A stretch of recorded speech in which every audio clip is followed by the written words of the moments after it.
Hello guys, বন্ধুরা তোমরা কেমন আছো? ভালো থেকো। এটা আমার ফার্স্ট ব্লগ।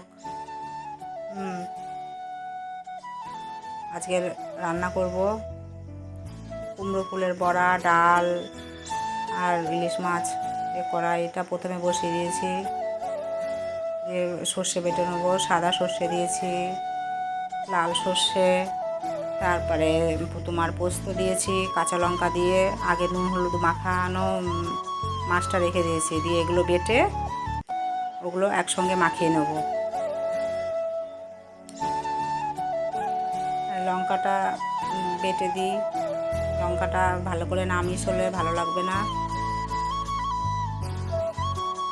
আমরা পাটায় সবসময় মশলা বেটে খাই, তো আমাদের মিক্সির মশলা ভালো লাগে না খেতে। সবসময় একটুখানি হোক বেশি হোক, সবসময় আমরা শিলনোড়াতে বেটেই খাই। নুন হলুদ মাখিয়ে রেখেছি মাছটা, এবার মশলাটা করব, করে মাখিয়ে তারপরে রান্না করব। তোমরা দেখতে থাকো। কড়াইটা ভালো করে একটুখানি গরম হোক, নাহলে মাছটা লেগে যাবে। আমি এদিকে মশলাটা করে নিই, মশলা করে তারপরে মাছের সঙ্গে মাখিয়ে নেবো। আজকে তোমার মাছ ভাজবো না, এমনি কাঁচা মাছ রান্না করব।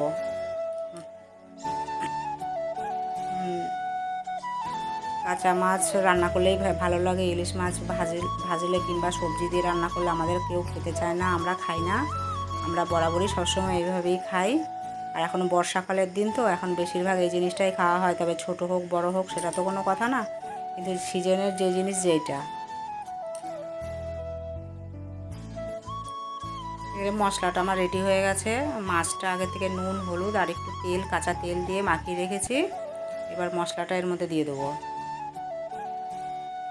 মশলাটা দিয়ে একটুখানি মাখিয়ে 2 মিনিট রেখে দেবো।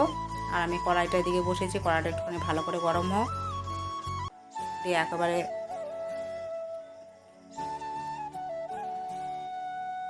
এভাবে ভালো করে সুন্দর করে মাখিয়ে, তোমরা ওইভাবে সুন্দর করে মেখে দেবা। মেখে এইভাবে 2 মিনিট রেখে দেবা। তাহলে দেখবা বেশ সুন্দর মশলাটাও ভেতরে ঢুকবে, ভালো লাগবে। কড়াইটা গরম হয়ে গেছে, কড়াইয়ে একটু তেল দিয়ে দেবো। এবার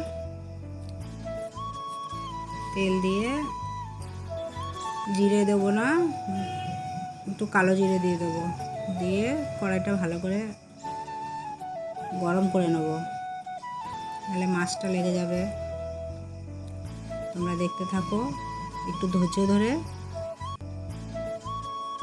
সবারই রান্নাবান্না তো আর সমান না, তবে যার যার যেরকম না সেরকম করে সে শেয়ার করে।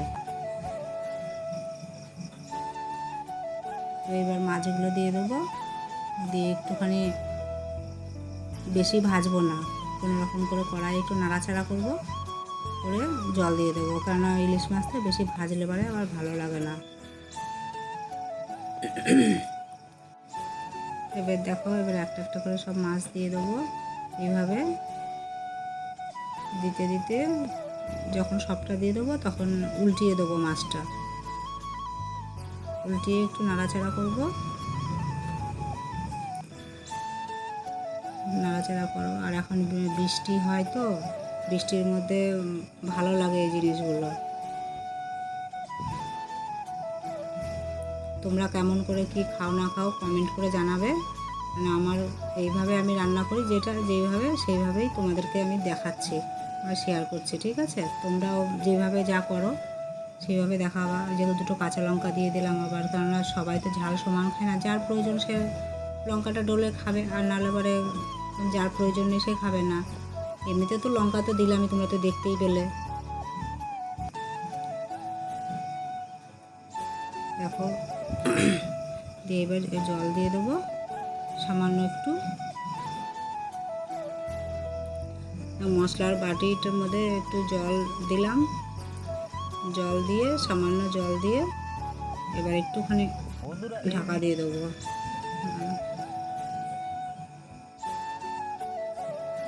এই সর্ষে পোস্ত তরকারি তো বেশি ঝোল ভালো লাগে না, একটু অল্প গামাখার তরকারি সেটাই ভালো লাগে। আবার যেহেতু ডাল করেছি, ডাল না থাকলে আবার একটুখানি ঝোলটা লাগতো, কারণ আমাদের আবার প্রত্যেক দিন ডাল চাই, ডাল না হলে চলবে না। বাঙালিদের খাবারই তো ডাল ভাত মাছ ভাত, এই তো। এছাড়া তো আর কোনো কিছু না।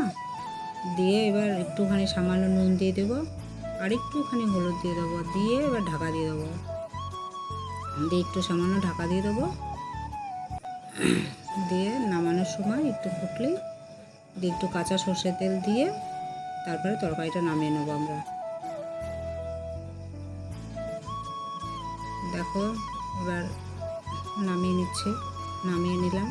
এবার তোমরা কেমন করে কি রান্না করো না করো আমাকে জানাবা, তাহলে না জানালে আমি তো বুঝতে পারবো না তোমরা কেমন করে কি করো না করো। হ্যাঁ, তবে যার যার রান্না তার তার কাছে। আমি এইভাবে রান্না করলাম, আমার রান্নাটা তোমরা দেখতে পেলে, কিন্তু তোমরা কি করে করছো না করছো সেটাও আমাকে কমেন্ট করে জানাবে। আর এরপরে করব, যখন ভাত খাবো তখন আবার গরম গরম কুমড়ো ফুলের বড়াটা করবো, কেননা বড়া তো ঠান্ডা হয়ে গেলে তখন ভালো লাগে না খেতে।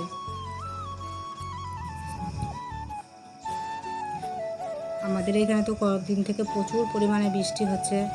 হ্যাঁ, অত বৃষ্টি তো আমাদের ভালোই লাগে না। এবার তোমাদের কোথায় কোথায় বৃষ্টি হচ্ছে না হচ্ছে একটুখানি আমাদেরকে জানিয়ে দেবা, ঠিক আছে? এই দেখো এবার আমরা কুমড়ো ফুলের বড়াটা করবো। আগে চালটা আর একটু ডাল ভিজিয়ে রেখেছিলাম, দিয়ে সেটা একটু পেস্ট করে নিয়েছি। নিয়ে এবার একটু নুন হলুদ একটুখানি কালো জিরে দিয়ে ভালো করে একটুখানি মেখে নেবো। যত একটুখানি মাখা হয় তত বড়াগুলো খেতেও ভালো হয়, বেশ ফোলে ফুলকো ফুলকো হয়, দেখতেও ভালো লাগে। আর আমাদের গ্রামের বাড়ি, বুঝতেই তো পারো, আমাদের বাড়িতে কুমড়ো গাছ আছে, ওখান থেকে ফুল তুলে প্রায় সময়ই আমাদের এটা খাওয়া হয়।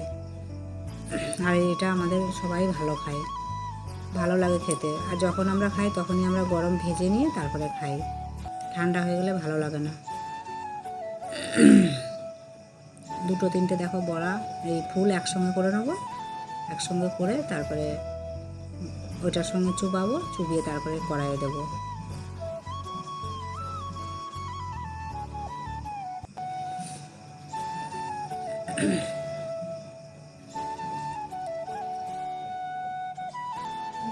কড়াইয়ে তেল দিলাম, দিয়ে একটা একটা করে এবার ভেজে নিচ্ছি।